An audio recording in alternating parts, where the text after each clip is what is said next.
옆사람과 한번 인사하겠습니다. 잘 오셨습니다. 사랑합니다. 네. 오늘 말씀은 그리스도인이라는 제목으로 말씀을 전합니다.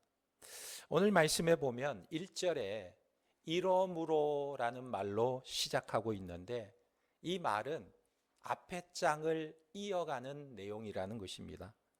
앞에 2장에서 무슨 말을 했냐면, 예수 그리스도의 복음으로 죄와 허물로 죽었던 우리를 예수와 함께 살리셨다. 예수와 함께 살리신 것만으로 끝나는 것이 아니라 예수와 함께 우리를 하늘에 앉히셨다라고 말했습니다. 이 말씀을 볼 때 우리 성도들의 지위가 어떤가? 우리는 엄청난 영광을 받은 사람들이라는 거예요. 그리고 우리가 원수되었던 우리를 하나님의 나라의 시민으로 불러주시고, 하나님의 가정의 권속으로 부르시고, 하나님이 거하실 성전과 처소로 지금 지어가고 있다고 말씀하고 있는 것입니다. 이것이 바로 에베소서 2장의 마지막 말씀이에요. 한마디로 말하면 우리는 하나님의 은혜로 어떤 존재가 되었느냐? 영광스러운 존재가 되었다는 거예요. 그리고 난 후에 바울이 이러므로라고 말하고 있는 것입니다. 그런데 1절 말씀을 잘 보면 이 문장이 동사가 없는 불완전한 문장이에요. 한글 번역은 있는 것처럼 보이는데 원문을 보면 동사가 빠져 있습니다. 1절에 이러므로 그리스도 예수의 일로 너희 이방인을 위하여 갇힌 자 된 나 바울이 말하거니와 그랬어요. 근데 여기 말하거니와라는 말은 사실 원문에 없는 것입니다. 그러니까 바울은 지금 뭔가를 막 말하려고 하다가 중단한 거예요. 그런데 이 말씀이 어디에서 계속 이어지고 있냐면 14절에 가서 이어지고 있는 것입니다. 그러므로라고 말하고 있는데 이게 1절의 이러므로와 같은 단어인 것입니다. 그러니까 이 바울이요, 1절 같은 이러므로라는 말을 이어서 말하면서 자기가 멈췄던 말을 다시 시작하고 있다는 것입니다. 14절에서 21절까지가 바울의 기도가 나오는데, 그러니까 이런 말입니다. 바울이 지금 1절에서 막 기도를 하려고 하다가 갑자기 무언가 다른 것을 말할 필요를 느껴서 멈추고 방향을 바꾸게 되었다는 거예요. 그래서 2절에서 13절까지 먼저 다른 것을 말한 다음에 다시 14절에서 이어서 기도를 하게 되었다는 것입니다. 이것이 3장의 구조예요. 그래서 2절에서 13절은 원래 주제를 벗어난 더 시급한 문제를 말하였는데, 근데 왜 바울이 1절에서 말을 시작하다가 갑자기 주제를 바꿔서 다른 말을 하게 되었는가? 그 이유가 무엇인가? 그것에 대한 대답이 바로 1절과 13절 말씀이에요. 1절은 우리가 읽었으니까 13절 말씀을 보면 바울이 지금 무엇을 얘기하고자 하는 것인지 우리가 살펴볼 수가 있습니다. 13절에 그러므로 너희에게 구하노니 너희를 위한 나의 여러 환난에 대하여 낙심하지 말라. 이는 너희의 영광이니라. 여러분, 이 말이 무슨 말이냐면 1절과 연결해서 보면 이런 말이에요. 바울이 에베소 교인들이 자기가 감옥에 갇힌 것에 대한 소식을 듣고 너무나 걱정하고 낙심하고 있다는 것을 안 것입니다. 그래서 그 문제에 대해서 해명해야 할 필요성을 느낀 것입니다. 그래서 바울은 지금 자신이 감옥에 갇힌 것이 에베소 성도들의 마음에 걸림돌이 되었다는 것을 알게 된 거예요. 왜냐하면 그들이 바울에게 복음의 메시지를 듣고 복음을 받아들인 자들인데, 그들이 받은 놀라운 구원과 이 신분과 영광을 바울에게서 배우고 들었기 때문에 그렇습니다. 그런데 그렇게 가르쳤던 바울이 지금 자기는 어떤 형편에 처해 있냐면 감옥에 갇혀서 고통을 당하고 있는 거예요. 그래서 저들의 마음속에는 아니, 하나님은 머리털까지 세신 바 되신 하나님이시라면서 하나님의 허락이 없이면 공중의 새도 땅에 떨어지지 않는다는 그런 하나님이신데 왜 자기의 사람 하나님의 종인 바울을 감옥에 가두어 두실까? 이런 의심이 저들에게 일어날 수 있었던 것입니다. 이런 상황에서 바울이 아무리 복음의 영광이나 성도의 신분의 영광을 말해도 아무 소용이 없다는 것을 바울이 너무나 잘 알고 있었던 거예요. 사실 우리가 당하는 환난과 고난과 어려운 문제만큼 우리의 자신을 흔드는 일이 없어요. 왜 성도들은 어려운 일을 당하게 되는가? 왜 하나님을 믿는데도 우리에게 병이 찾아오는가? 왜 하나님을 믿는데 우리의 삶이 여전히 힘들고 어렵고 고통스러운가? 왜 믿는 사람에게 이런 박해와 환난이 찾아오는가? 이런 의문들이 우리의 신앙을 가로막고 성장하지 못하게 발목을 잡는 족쇄가 되는 것입니다. 이럴 때 성도는 어떻게 해야 하는가? 왜 하필이면 나에게라고 하면서 의심하거나 낙심해야 할까요? 아니면 모든 것에 득도해서 아주 초연한 사람인 것처럼 인생은 낙이 있으면 고통도 있는 것이지, 이렇게 말하면서 스스로를 위로하고 견디어내야 하는가? 어떤 모습이 기독교인의 모습일까요? 둘 다 아니에요. 둘 다. 이럴 때 성도들은 전혀 다른 반응을 보여야 하는데 그것이 바로 바울이 13절에서 말한 것처럼 낙심하지 마라. 이게 너희의 영광이니라. 이런 고백이 필요한 것입니다. 여러분, 바울은요, 고난이 오히려 유익이고 고난당하는 것이 영광이라고 표현하고 있습니다. 내가 지금 감옥에 갇힌 것이 고통스럽고 힘들고 억울한 일이 아니라 나의 영광이다, 이렇게 고백하고 있다는 거예요. 아니, 바울은 어떻게 이런 반응을 보일 수가 있었을까요? 바울의 성격이 너무나 낙천적이어서 이런 반응을 보인 것은 아닙니다. 그럼 무엇입니까? 그림을 하나 보시면 저 그림의 제목이 무엇일까요? 혹시 아는 분이 계실까? 저 그림은 겸재 선생의 그림입니다. 이 겸재 선생이 누군가, 이 정선이라고 불리기도 하는데 이 겸재 정선 선생이 지은 경교명승첩이라는 화첩에 있는 빙천부신이라는 그림입니다. 빙천부신. 이게 무슨 뜻이냐면 얼음판 위를 나무를 지고 간다라는 뜻이에요. 이 그림을 자세히 보면 저기가 얼음판이 있고 그 옆에 나무를 잔뜩 지고 묵묵히 걸어가는 사람의 모습이 있는 거예요. 그러니까 강물의 얼음판에 무거운 짐을 지고 위태로운 벼랑을 나무꾼들이 걸어가고 있는 모습이에요. 그래서 이 나무꾼처럼 그 위태로운 얼음바닥을 걸어가듯 삼가고 조심하면서 뚝심 있게 자기의 길을 간다는 그런 겸재 선생의 마음의 각오를 그림으로 표현한 것입니다.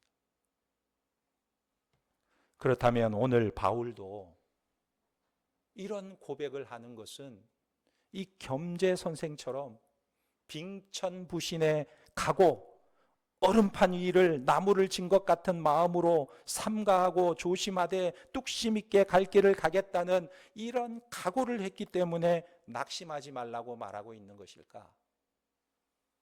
그것은 아니에요. 바울의 고백은 그런 고백과는 차원이 다른 것입니다. 여러분, 기독교는 이렇게 뚝심이 필요한 종교일까요? 뚝심 있게 밀어붙이면 못할 일이 없다고 가르치는 것이 기독교 신앙입니까? 만약 그렇다면 우리는 굳이 예수를 믿을 필요는 없을 거예요. 왜냐하면 세상에서도 그런 것은 얼마든지 말하고 얼마든지 가르쳐 주기 때문에 그렇습니다. 그래서 우리가 1절을 다시 읽어보면 바울이 지금 무엇을 말하고 있냐면, 이러므로 그리스도 예수의 일로 너희 이방인을 위하여 갇힌 자 된 나 바울이 말하거니와 그랬어요. 이걸 문자적으로 직역하면 이런 말입니다. 이러므로 이방인 여러분을 위하여 그리스도 예수의 죄수된 나 바울은, 이런 말이에요. 말하자면 바울은 지금 자기 스스로에게 질문을 던지고 있는 것입니다. 내가 왜 여기에 갇혀 있느냐? 나에게 왜 이런 일이 일어났느냐?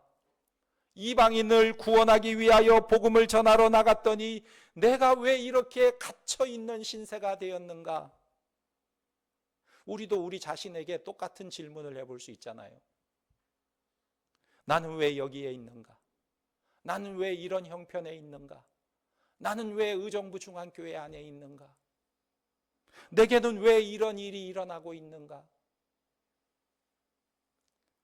그런데 바울은 스스로 답을 찾고 있습니다. 무엇입니까? 뭐라고 그가 고백하냐면, 나는 로마 황제에 의해 죄수가 된 것이 아니다. 나는 로마의 법을 어기거나 도덕적인 법을 어겨서 로마의 죄수가 된 것이 아니다. 그러면 내가 왜 여기 있느냐? 내가 로마의 법을 어기지 않았다면 왜 내가 여기에 있느냐? 왜 죄수처럼 이렇게 감옥에 갇혀 있느냐? 비록 내가 로마 감옥에 갇혀 있을지라도 나는 로마의 죄인이 아니라 그리스도 예수의 묶인 바 된 자이고 예수의 길로 갇힌 자이다. 바울은 자기 스스로 자신의 처한 형편에 대해서 이렇게 답을 말하고 있는 것입니다. 이것이 바울이 1절에서 대답하는 말이에요. 무슨 말이냐면, 내가 왜 감옥에 갇혔느냐? 나는 예수의 일로 갇혔다. 예수의 일로. 이것이 얼마나 놀라운 고백입니까? 이것이 바로 바울의 자기 인식이라는 거예요. 나는 예수의 일로 여기에 있다는 것입니다. 내가 만약에 예수를 믿지 않았다면 감옥에 있지 않았을 것이고, 내가 예수를 믿었어도 사도로 부름을 받지 않았다면 나는 역시 감옥에 올 일도 없었을 것이다. 그런데 내가 여기 지금 있는 것은 어느 날 내 삶에 빛으로 찾아오신 예수님 그분 때문이다. 이렇게 바울이 결론을 내리자 바울은 감옥의 불편함이나 어떤 어려움도 아랑곳하지 않고 다 감당하고 이겨낼 수가 있었던 것입니다. 바울의 인생과 신앙의 비결이 바로 여기에 있었던 거예요. 그래서요, 사람이 아무리 마음을 먹고 빙천부신의 각오를 한다 해도 죄인을 향해 부어주시는 주님의 은혜를 모른다면 그것은 한갓 물거품에 불과한 거예요. 우리가 아무리 빙천부신의 각오를 해도 죄인을 구원하시는 하나님 아버지의 사랑을 모른다면 어떻게 우리의 삶의 질고를 다 짊어질 수가 있겠습니까? 너무너무 힘든 거예요. 그러나 그 은혜를 알기 때문에 감당할 수가 있는 거예요. 요한일서 4장 13절에서 18절 말씀을 보면 13절에 이런 말씀이 있어요. 우리에게 성령을 주신 것은 우리가 예수 안에 거하고 예수님이 내 안에 거하는 것을 알게 하려고 주신 것이라고 말씀하고 있어요. 여러분, 성령을 받았습니까? 우리에게 성령을 주신 것은 우리가 예수 안에 거하고 예수님이 내 안에 거하는 것을 알게 하려고 주신 것이다. 그리고 14절에는 그것을 위해서 하나님의 아들 예수 그리스도를 보내주셨는데 16절에 그것이 바로 하나님의 지극하신 사랑이라는 거예요. 예수님을 보내주신 것이 하나님의 크신 사랑이라는 거예요. 그런데 여러분, 기독교가 말하는 이 하나님의 사랑은요, 세상 사람들이 말하는 일반적인 사랑과는 차원이 다른 것입니다. 또 다른 종교들에 있는 그런 사랑과는 너무나 구별되는 사랑이에요. 불교에는 자비가 있죠. 유교에는 인애가 있죠. 힌두교에도 자비가 있죠. 뭐 이런 사랑이 아니에요. 하나님이 우리에게 나타내신 사랑은 그리스도 안에 있는 사랑, 구원의 사랑을 나타내셨다는 것입니다. 그래서 우리가 이 구원의 사랑을 받았다고 한다면 그 사랑 안에 있는 자는 그 사람의 삶의 특징이 어떠해야 하는가를 말하고 있는데, 요한일서 4장 17절에 이렇게 말하고 있습니다. 이로써 사랑이 우리에게 온전히 이루어진 것은 우리로 심판날에 담대함을 가지게 하려 함이니 주께서 그러하심과 같이 우리도 이 세상에서 그러하니라. 아멘. 주께서 그러하심과 같이 우리도 그렇다는 거예요. 주께서 십자가에 담대하신 것처럼 우리도 그렇다는 말이에요. 세상의 환난과 고난과 어려움과 어떤 문제 앞에서도 우리가 두려워하지 않고 담대하다는 거예요. 그런데 여기 앞에 말해보면 사랑이 우리에게 온전히 이루어진 것은 이렇게 말하고 있는데, 예수 그리스도 안에서 그 구원의 사랑이 우리에게 어떻게 주어졌느냐? 조금 주어진 게 아니에요. 온전히 이루어졌다, 이렇게 표현하고 있습니다. 하나님의 사랑이 우리에게 조금 맛볼 정도만 주어진 게 아니라 온전히 주어졌다. 그러니까 기독교가 말하는 구원은 어떤 구원입니까? 반쪽짜리 구원이 아니에요. 예수 믿으면 살다가 구원 받을 수도 있고 못 받을 수도 있고, 이게 아니에요. 3분의 2만 주는 구원도 아니에요. 온전히 이루어진 하나님의 사랑이라는 말씀입니다. 그래서 이것을 받은 사람의 첫 번째 특징이 무엇이냐? 심판날에 담대하다는 거예요. 두려움이 없다는 것입니다. 그래서 요한일서 4장 18절에 이렇게 말합니다. 사랑 안에 두려움이 없고 온전한 사랑이 두려움을 내쫓나니 두려움에는 형벌이 있음이라. 두려워하는 자는 사랑 안에서 온전히 이루지 못하였느니라. 여러분, 두려워하는 자는 사랑 안에서 온전히 이루지 못하였느니라, 이 말을 바꿔서 생각해 보면 하나님의 구원의 사랑이 온전히 나타난 것을 내가 아직 못 받고 있다는 거예요. 못 받고 있다. 그렇다면 여러분들은 어떻습니까? 예수 안에 나타난 하나님의 구원의 사랑을 여러분은 확신하고 있습니까? 여러분들은 구원받았습니까? 하나님의 사랑이 여러분에게 온전히 나타났습니까? 사랑받는 것 같기도 하고 아닌 것 같기도 하고 헷갈려요. 어려운 일을 좀 만나면 이 하나님 사랑이 안 나타나는 것 같다. 오늘 에베소서에서 사도 바울은 자기가 지금 로마 감옥에 갇혀 있는데도 불구하고 나는 로마의 죄수가 아니라 그리스도에게 묶인 자이다, 그리스도의 사람이다, 이 선언을 가능케 한 근거가 어디에 있냐면 바로 하나님의 구원의 사랑을 확신하고 있었기 때문에 그렇습니다. 그래서 이것을 에베소 교회 성도들에게 말하고 싶었던 거예요. 내가 갇혀 있지만 너희들 낙심할 필요가 없어.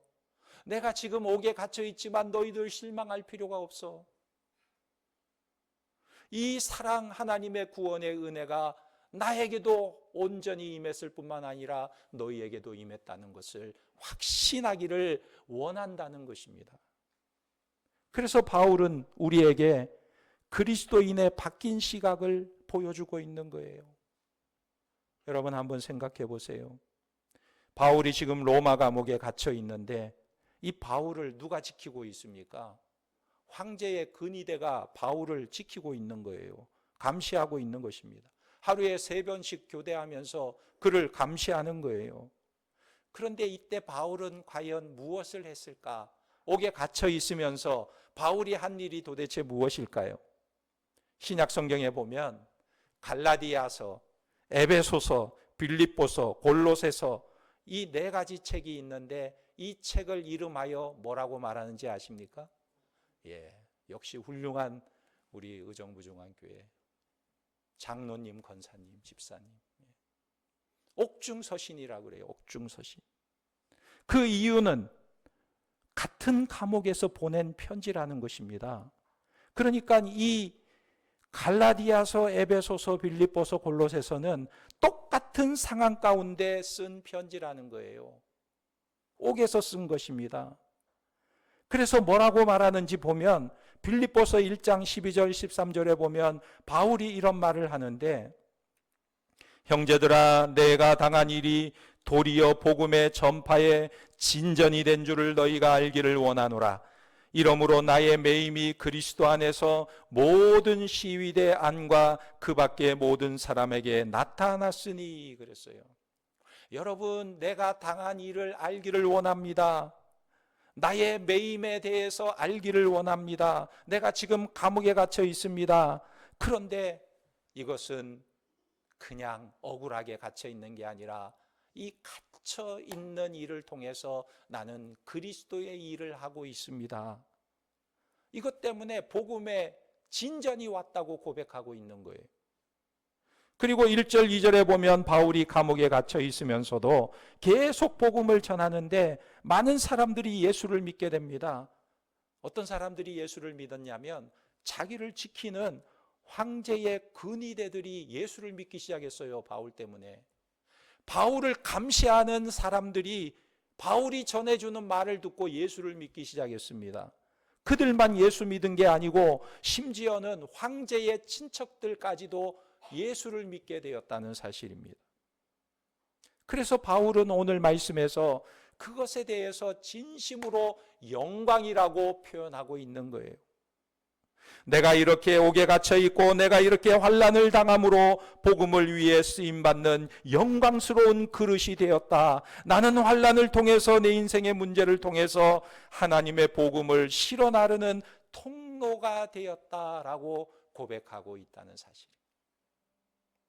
그래서 이것을 에베소서 3장 2절에서 4절에는 이렇게 고백하는 것입니다. 내게 주신 하나님의 은혜의 경륜이며 그리스도의 비밀이라, 이렇게 표현하고 있는 거예요. 내게 주신 하나님의 은혜의 경륜이요 그리스도의 비밀이라, 이렇게 표현하고 있는 것입니다. 말하자면 바울은 자기의 고난이 자기 마음속에서는 전혀 새로운 차원으로 해석이 되고 있다는 거예요. 여러분, 요한복음 9장 1절에서 12절 말씀해 보면 이런 내용이 있습니다. 날 때부터 소경된 자가 등장하게 되는데 이때 예수님의 제자들이 예수님께 묻는 거예요. 날 때부터 소경되었으니까 나면서부터 눈을 못 뜬 거예요. 그 소경을 보면서 예수님께 묻는데 뭐라고 묻냐면, 예수님, 이 사람이 날 때부터 소경이었으면 그럼 이 사람은 도대체 누구의 죄 때문에 이렇게 되었습니까? 누구의 죄 때문에 이렇게 되었습니까?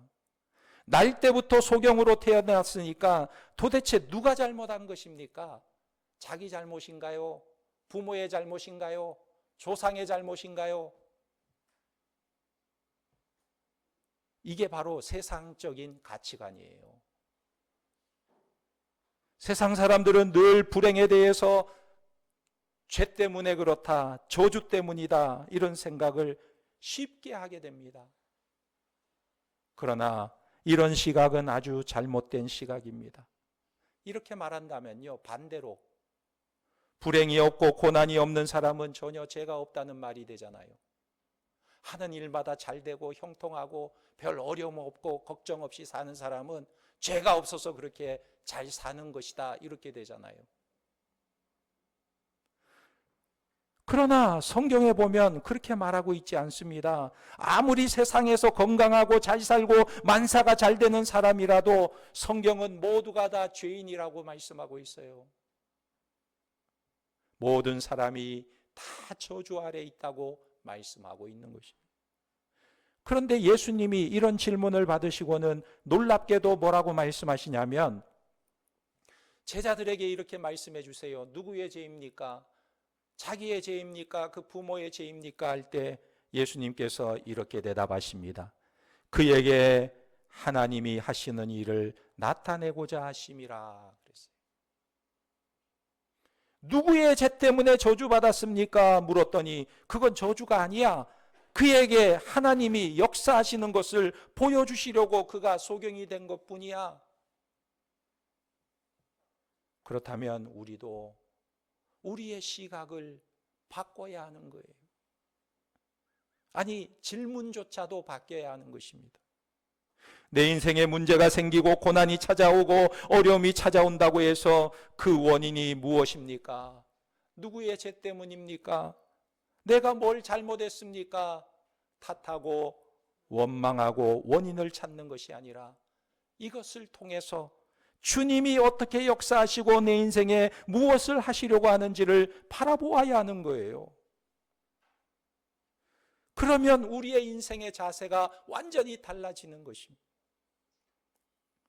그런데 원인과 책임을 찾는 삶을 살게 되면 낙심하게 되고 원망하게 되고 저주의식에 사로잡히게 되고 정죄하게 되고 나를 정죄할 뿐만 아니라 또 다른 어떤 사람에 대해서 판단하게 되는 것입니다. 내가 사업이 어렵거나 가정에 문제가 있거나 사고를 당하거나 그러면 흔히 사람들은 어떻게 해요? 살이 끼었다. 조상의 묘를 잘못 썼다 그럽니다. 자동차 산 사람들이요. 요즘 21세기를 사는 사람들이 자동차 사놓고 거기에다가 막걸리 한 잔 갖다 놓고 절해요. 사고 안 나게 해달라고.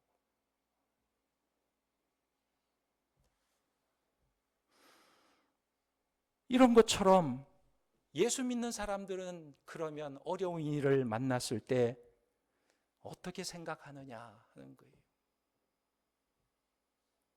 내가 주일 성수를 안 해서, 내가 열심히 교회 봉사를 안 해서, 내가 헌금 생활을 안 해서 뭐 어떻게 됐다, 이렇게 말한다면 용어만 다를 뿐이지 세상 사람들이 생각하는 거나 비슷한 사고방식이라는 거예요. 그런데 여러분 한번 생각해 보세요. 예전에 우리가 복음을 받아들이고 구원받은 이후에 찬송을 부를 때 얼마나 감격스럽게 찬송을 불렀습니까? 제가 전도사 때 많이 불렀던 찬송이 바로 복음송 중에 하나가 이런 게 있었어요. 해방되었네, 해방되었네, 죄와 사망의 법에서. 해방되었네, 해방되었네, 죄와 사망의 법에서. 할렐루야.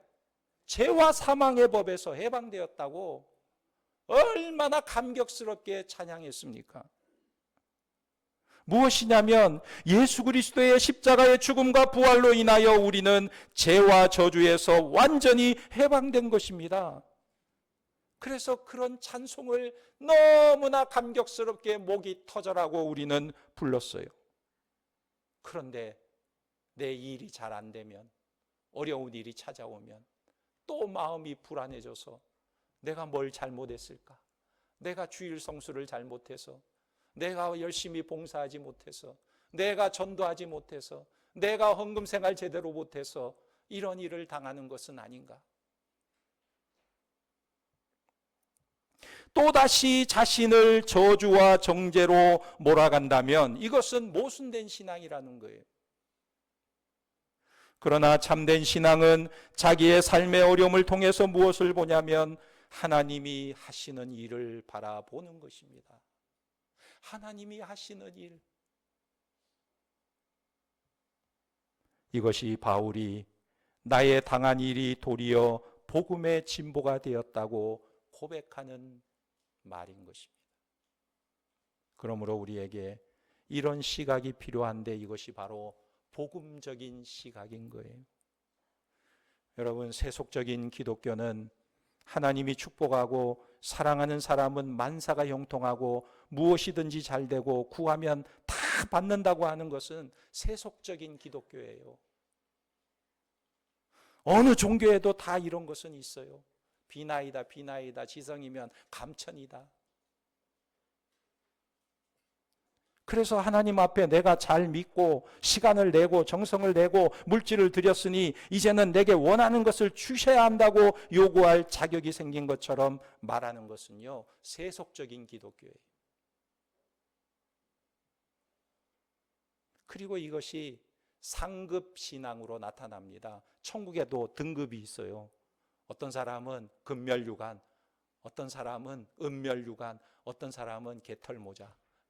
천국에 갔는데도 개털모자 써요. 상급 신앙. 어떤 분이 아이들을 데리고 방학이 되어서 외갓집에 갔습니다. 그런데 그곳 시골 교회가 연합 여름 성경학교를 하고 있었어요.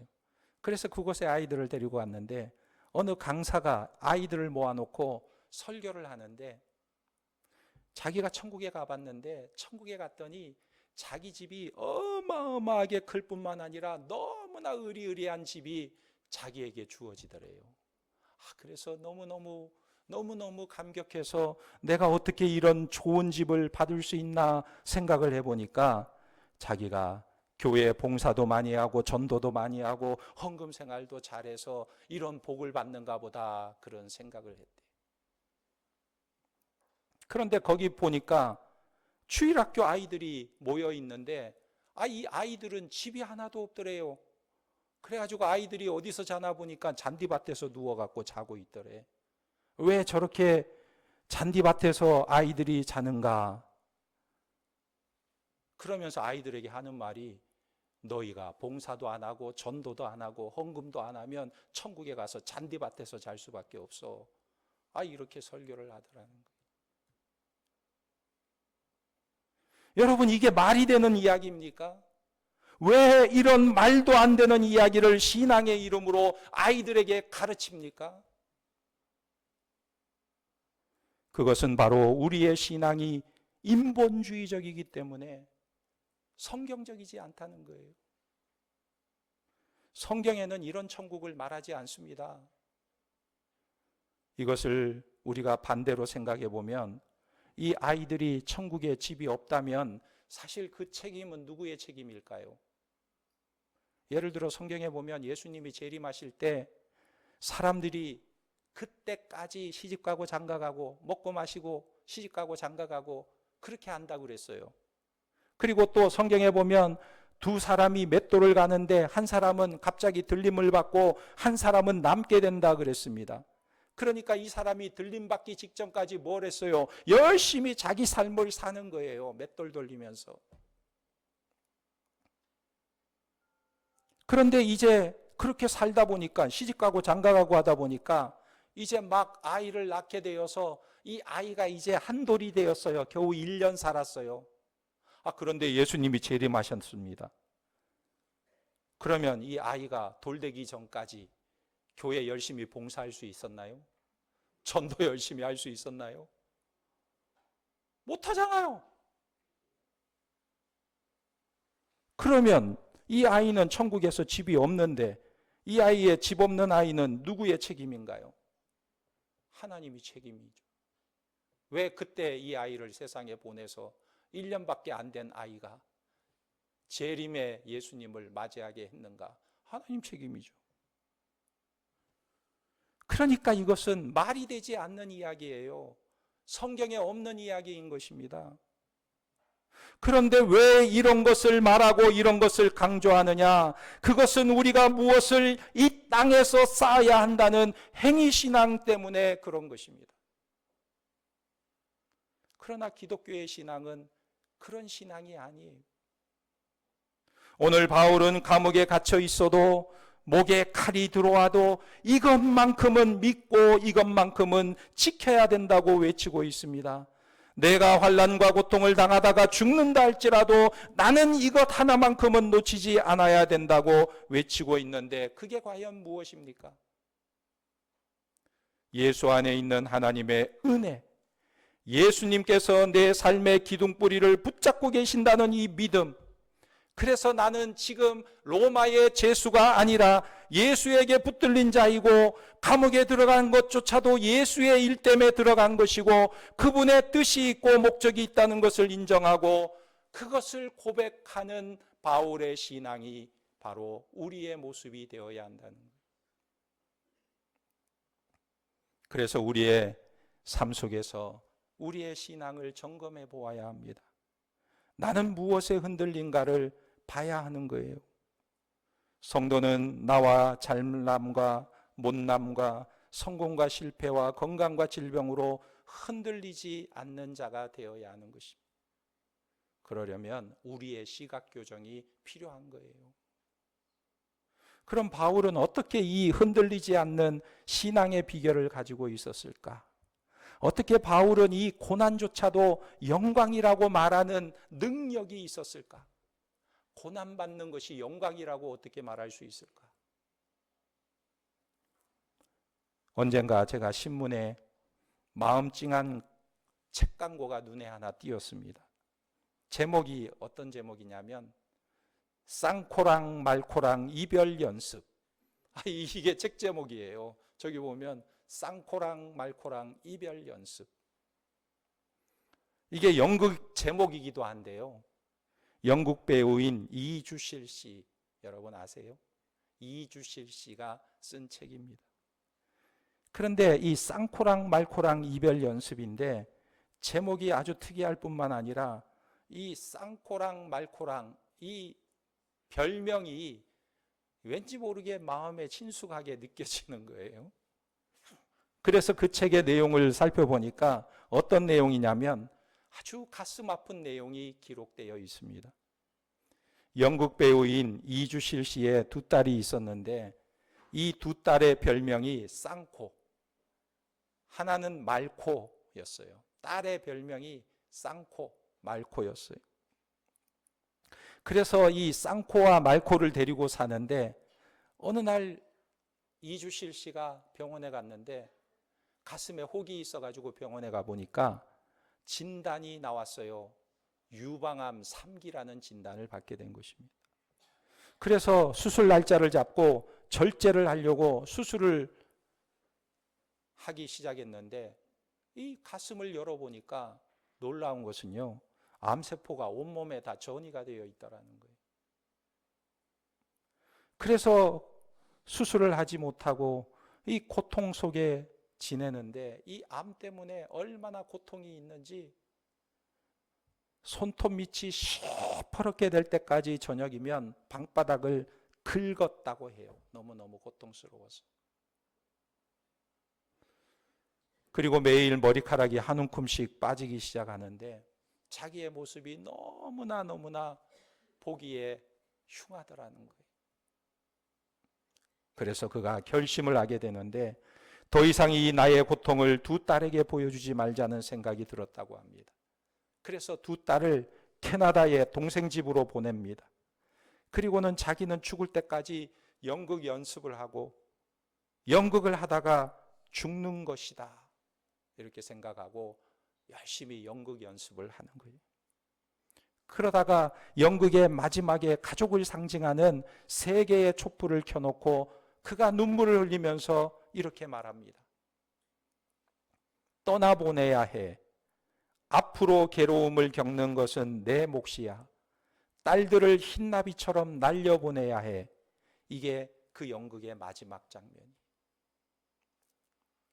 여러분, 사람들은요, 누구나 자기에게 고난이 오기 전까지는 이 고난에 대해서 생각조차 하지 않습니다. 나는 아니겠지. 내게는 그런 일이 안 오겠지. 그러다가 막상 그 일이 내게 찾아오면 왜 하필이면 나입니까? 왜 하필이면 내게 이런 일이 일어납니까? 울부짖기도 합니다. 이것은 신앙도 마찬가지예요. 우리 기독교 신앙생활하는 사람 중에도 상당수가 신앙을 고난에 대한 부족처럼 생각할 때가 있어요. 어느 날 내 인생에 고난이 찾아오면 신앙을 가지고 어떻게 해보자 라는 생각을 하다가 그게 잘 안 되면 주저앉게 되고 낙심하고 한탄하고 절망해버리는 거예요. 그런데 신앙은 무엇입니까? 신앙을 고난에 대한 부적처럼 가지고 있다가 안 되면 체념하고 낭망하는 것이 신앙인가요? 아니면 병천부신처럼 뚝심 있게 길을 걸어가는 것이 신앙인일까요? 오늘 말씀해 보면 성도는 다르다고 바울은 말하고 있는 것입니다. 무엇이 다르냐? 2절에 보면 바울이 다르게 반응한 이유를 이렇게 표현하고 있어요. 너희를 위하여 내게 주신 하나님의 그 은혜의 경륜 때문이다. 어려움을 대하는 나의 태도, 어려움에 대해서 말하는 나의 표현, 이런 표현이 어떻게 가능한 것인가?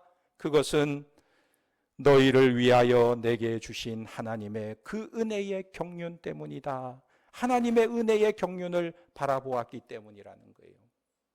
하나님의 은혜를 보았기 때문이다. 내 삶을 바꾼 한 구절이라는 책에 보면요, 이 저자가 고종석의 유럽 통신책을 인용한 내용인데 이렇게 표현하고 있어요. 순수함에 대한 열정, 순결함에 대한 광기는 결국 불순함에 대한 증오, 요컨대 타인에 대한 증오로 이어진다. 이렇게 말하면서 이렇게 표현을 합니다.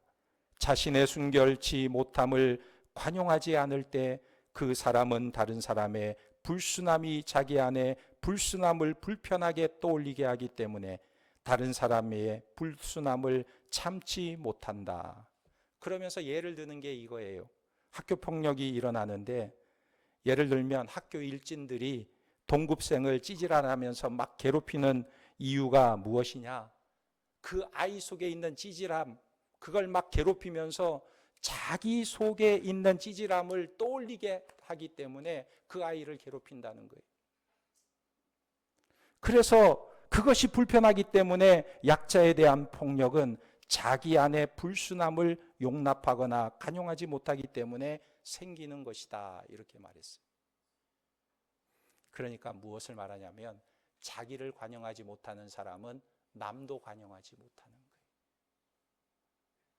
이걸 기독교식으로 말하면 은혜를 모르는 사람은 다른 사람들을 무자비하게 대할 수밖에 없다는 것입니다. 여러분, 저와 여러분들은 어떤 자들입니까? 원래 불결한 자들이었어요. 죄인이었어요. 죽을 수밖에 없는 죄인이었습니다. 그런데 예수님께서 우리를 자신이 십자가에 못 박히심으로 보혈의 피를 흘려주시고 우리를 그리스도의 순결한 신부로 불러주신 것입니다. 이것을 믿습니까?